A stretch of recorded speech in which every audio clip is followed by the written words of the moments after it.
Bem, vamos falar agora sobre outra parte do assunto. A parte que se relaciona aos vícios sociais. Inicialmente, falamos de alguns defeitos do negócio jurídico. Falamos do erro ou da ignorância, falamos do dolo, da coação, do estado de perigo e da lesão. Todos esses defeitos que foram falados anteriormente, eles se relacionam a algum problema na manifestação da vontade. Porque você está agindo porque está pressionado, porque errou, porque alguém lhe induziu ao erro, porque você está numa situação de perigo, você está numa situação de lesão. Mas vejam bem, agora não falaremos de problemas na manifestação da vontade. E sim, o defeito, ele incidirá sobre a intenção do negócio jurídico. Observe que quando a gente está falando aqui, fraude contra credores, essa fraude que está prevista a partir do artigo 158, vamos ver que o nome já é bem mais pesado. Fraude. Então aqui, o objetivo do negócio jurídico é um objetivo fraudulento. Aqui o devedor, ele está querendo ludibriar os seus credores. Ele está querendo fazer alguma manobra que ele não vai pagar com as suas obrigações às quais ele se comprometeu. Pois bem, vamos pensar aqui o que seria uma situação de fraude contra credores. O Código Civil, ele já fala, mais ou menos, as três situações. Vamos pensar aqui.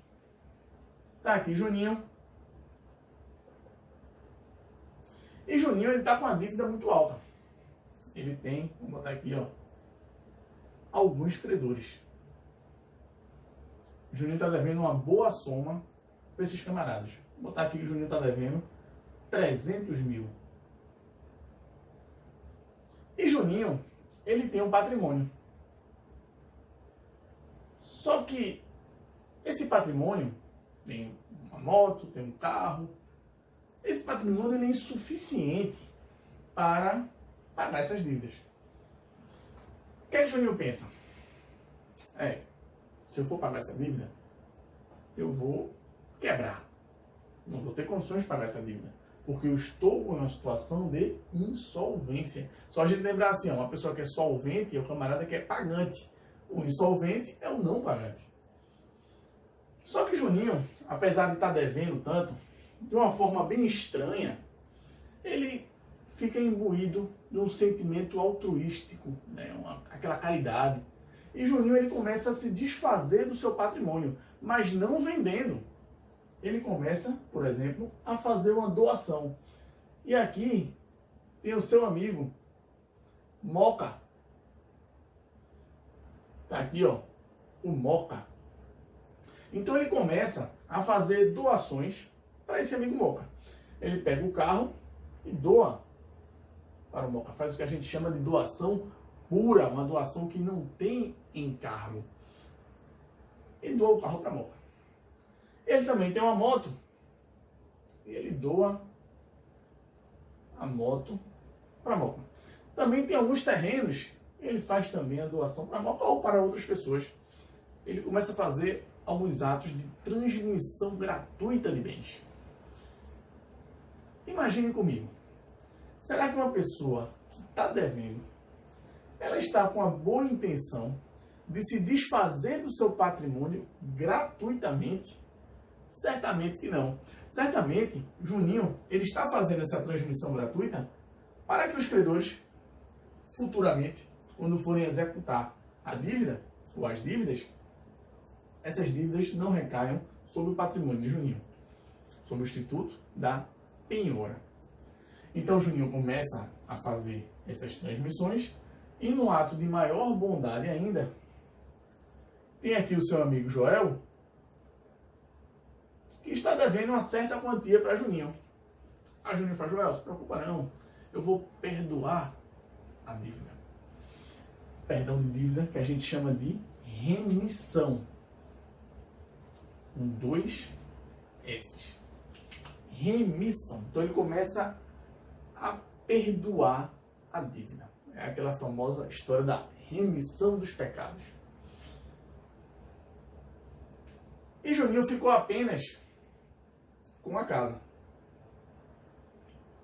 Ou, sei lá, ficou com 2 casas. Aí ele fez assim, eu vou pegar essas casas e colocá-las como garantidoras de um contrato.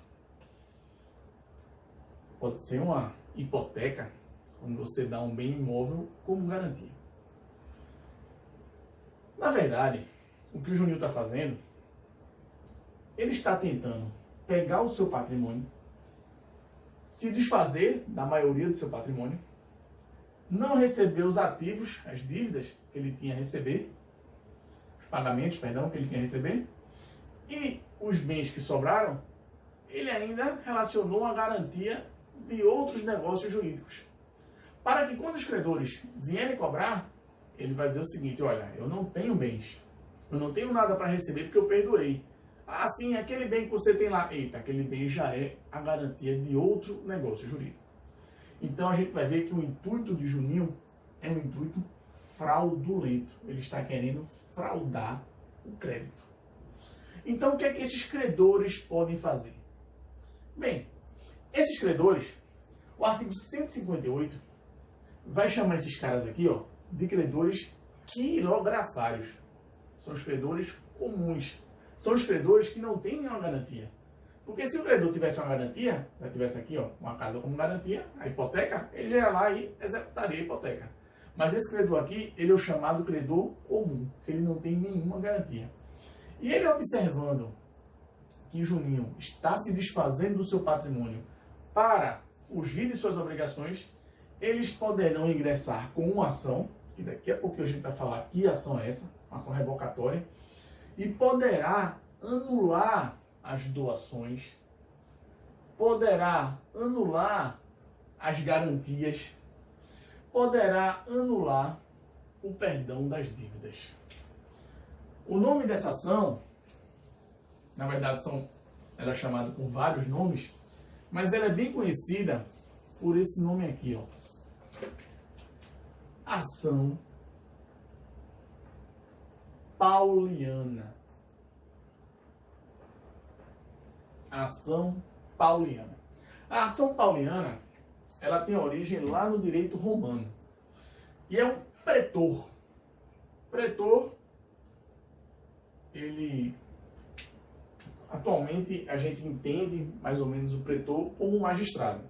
Mas na verdade o pretor ele tinha um pouco mais de poderes, né? Ele poderia até aqui executar, realizar algumas normas, ele poderia executar as decisões, e também a natureza de onde ele exercia essa jurisdição também era um pouquinho diferente. Pois bem, o pretor, esse pretor, o nome dele é Paulo, ele observou, desde a época de Roma, que as pessoas estavam se desfazendo do seu patrimônio para não cumprirem com as suas obrigações. Então, essa tradição aí do direito romano, ela repercute no nosso dia sob o nome de ação pauliana. E o que é uma ação pauliana, Fábio? É uma ação anulatória.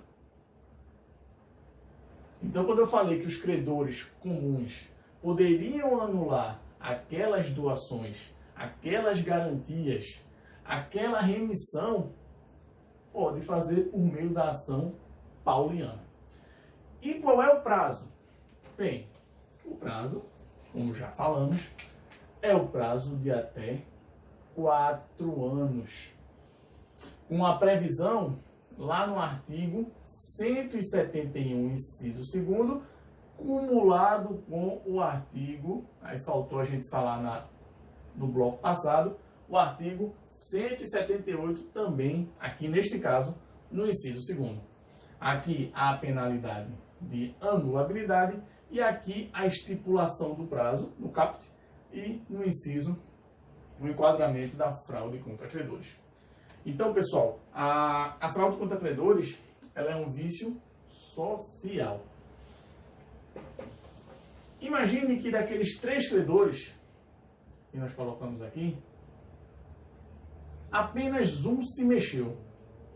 soube dessa história, que o Juninho estava fazendo essas doações, por exemplo, para a Moca, e apenas ele se mexeu. Ele foi lá, contratou advogado, entrou com a ação, conseguiu anular a doação. Aí você pode pensar, que bom, né? Então ele já vai ter lá, já vai receber aquele valor, né? Não. O que um credor quirografário conseguir, ele vai repor em favor do acervo. Pensa aqui, ó, nenhum desses caras aqui tem preferência. São todos credores comuns. Então, se ele conseguir anular, aquele bem poderá ficar disponibilizado, ou aquele valor poderá ficar disponibilizado para todos. Vai haver o rateio. Por isso, o interessante na prática é que eles ajam em conjunto, talvez aí num litisconsórcio. Tranquilo? Pois bem, vamos agora falar sobre outro vício do negócio jurídico. Vamos falar da simulação. A simulação tem a sua previsão no artigo 167. Vamos aqui para a simulação. Na simulação, aqui ó, simulação. Na simulação, a penalidade ela é a maior que nós teremos em relação a estes defeitos do negócio jurídico. A penalidade aqui é de nulidade. Nulidade absoluta. O que é que significa algo que é nulo? Algo nulo significa que é uma penalidade tão grave que não tem nem prazo. Imagine um camarada que é absolutamente incapaz de realizar um negócio jurídico, uma criança de 8 anos e comprar um automóvel de 100 mil reais. Bem, esse ato ele será nulo. E essa decretação de nulidade se dará a qualquer tempo, não tem prazo. Aí você pode perguntar, certo, Fábio, mas por que a simulação tem essa penalidade mais pesada que as demais? Porque, ó, o que é uma pessoa simulada, que a gente fala, né? Pessoa falsa. Pois bem, aqui também há uma falsidade. Na fraude contra credores, existe uma fraude, sim. Mas também existiu a doação. E se passar o prazo de 4 anos, aquela doação, no caso ali que ele fez, o Juninho fez para a Moca, ela será convalidada. Tudo certinho. Agora vamos pensar aqui na simulação. Vamos misturar um pouquinho, como o direito civil é uma matéria interdisciplinar, multidisciplinar, perdão. Vamos pensar aqui, ó. Aqui, botar aqui, vamos mudar um pouquinho de Juninho e botar para Moca. Moca, ele faltou o trabalho. Dia de domingo, ele tinha comido um churrasco, né? Foi tocar um violão com os amigos. Então ele terminou exagerando um pouquinho na dose, bebeu um pouco. E na segunda-feira ele acordou altamente atrasado. Então ele procurou um médico, que era amigo dele, e fez assim: doutor, ô amigão, faz o seguinte, dá um atestado aí, porque eu estou precisando desse atestado, porque senão eu vou sofrer lá uma consequência no trabalho. Cara, mas você não está doente? Ele, não, pela amizade e tal. E o médico termina fingindo uma doença para Juninho, fingindo um problema de saúde para Juninho. Vejam, pessoal, que esse atestado, ele decorreu de uma simulação. Ele fez esse atestado para evitar ser penalizado. Então essa situação não existiu, a situação da doença dele, do problema de saúde. Foi só apenas para tentar fraudar. Poderia ser algo também até mais grave. Imagine que ele tivesse passado no concurso público e fosse exigido uma determinada graduação. Então ele foi e conseguiu também fraudar um diploma.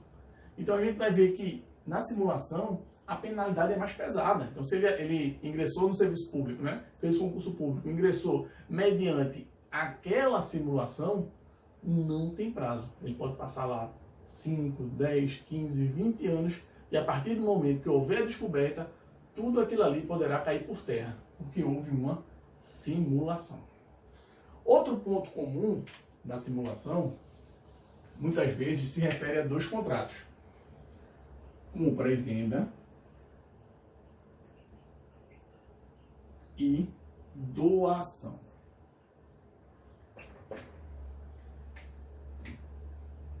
Vamos botar aqui de novo Juninho. Juninho tem alguns filhos. Inclusive tem um que se parece bastante com ele. Que é o Juninho Neto. Então ele está querendo vender um imóvel para o Juninho Neto. Todos maiores e capazes. Então, ó, para ele vender um imóvel, como o Juninho é um descendente, se ele for casado, como o Juninho Neto é descendente, se Juninho aqui for casado, vai precisar da autorização da sua cônjuge e dos demais descendentes. Isso se for a compra e venda. Para a doação, não há essa restrição. Então, o que é que ele pode fazer? Olha, filho, se eu quiser compra e venda, vou precisar da autorização dos demais. Os seus irmãos não estão numa situação muito agradável com você, então fazer o seguinte, vamos simular, a gente simula uma doação.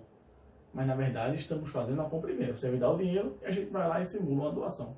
Então vejam, pessoal, que nessa situação eles também fizeram uma doação inexistente, né? Na verdade inválida, perdão, com o intuito de fugir da compra e venda.